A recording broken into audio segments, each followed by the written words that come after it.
Друзья, всем привет! Это старинное, давно забытое средство, но оно очень эффективное. Это уникальное средство избавит от запущенного кашля, как только вы почувствуете, что начинается кашель или кашель мучает уже давно. Приготовьте чудо-пасту от кашля. За пару дней намного станет легче и кашель отступит. Приготовить очень просто, а на вкус понравится и взрослым, и детям. 500 грамм моркови чистим, моем, нарезаем на небольшие куски.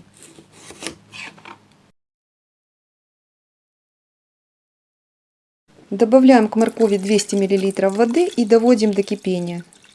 Готовим на медленном огне под закрытой крышкой до тех пор, пока морковь не станет мягкой. Когда морковь остынет вместе с жидкостью, которая осталась после варки, измельчаю блендером до состояния гладкой пасты. Добавляю 3 столовые ложки меда и перемешиваю.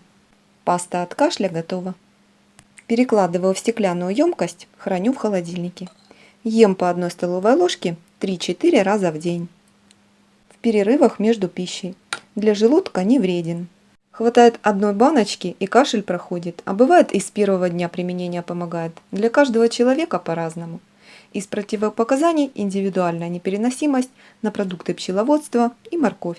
Холодную пасту с холодильника не есть, ее нужно сперва подогреть или просто достать нужное количество из холодильника, и она сама нагреется при комнатной температуре. Долго мы пасту не хранили, она быстро съедается, 5 дней она точно стоять будет. Как раз этого количества хватит на 4-5 дней.